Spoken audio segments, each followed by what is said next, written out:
একজন জানতে চাইছেন এআইয়ের যুগে ফাইন্যান্স, ওয়েলথ ম্যানেজমেন্ট এইসব জবগুলো সেফ কিনা। না, একদমই সেফ নয়। Obviously AI driven wealth management, AI finance প্রচুর লোককে রিপ্লেস করবে। বিশেষ করে ফাইন্যান্স এবং ওয়েলথে এই পার্সোনাল ওয়েলথ ম্যানেজমেন্ট বা এগুলোতে এগুলো রিপ্লেস করা সবচেয়ে সহজ। কিন্তু ফাইন্যান্সে যারা কোম্পানি ফাইন্যান্সে কাজ করে, পার্সোনাল ফাইন্যান্সই না, যারা বিশাল টাকার ফাইন্যান্সে কাজ করে, কারণ তাদের অনেক নুয়ান্সেস থাকে। সেটা আমি একটা বুঝিয়ে দিই। পার্সোনাল ফাইন্যান্সে তুমি কী করবে? পার্সোনাল ফাইন্যান্সে একটা লোকের কিছু হয়তো রিয়েল এস্টেটে করবে, কিছু হয়তো এসআইপি করবে, কিছু হয়তো স্টকে করবে, এই কত জায়গায় হয়তো পোর্টফোলিওটা ডিস্ট্রিবিউট করবে। It's not big, right? তো এইগুলো তো খুব স্ট্যান্ডার্ড অ্যালগোরিদম দিয়ে আজকাল এআই দিয়ে অনেক ইজিলি করে ফেলবে লোকজন। কিন্তু মুশকিল হচ্ছে এআই দিয়ে যেটা পারবে না সেটা হচ্ছে একটা ফাইন্যান্সিয়াল স্ট্র্যাটেজি। একটা কোম্পানি প্রচুর নুয়ান্সেস থাকে।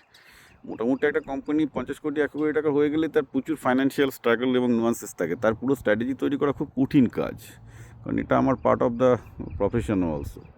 তো সেইখানে কিন্তু প্রচুর স্কোপ থাকে, কারণ এটা এআই দিয়ে হয় না। এটার মধ্যে অনেক অনেক অনেক সমস্যা থাকে। এআই দিয়ে সাজেশন দিতে পারে, এই দিতে পারে, হয় না। তো ফাইন্যান্সের ক্ষেত্রে যেখানে নুয়ান্সেস বেশি আছে, এগুলো survive. Personal finance, personal wealth ম্যানেজমেন্টে থাকবে না, ওগুলো এআই নিয়ে নেবে।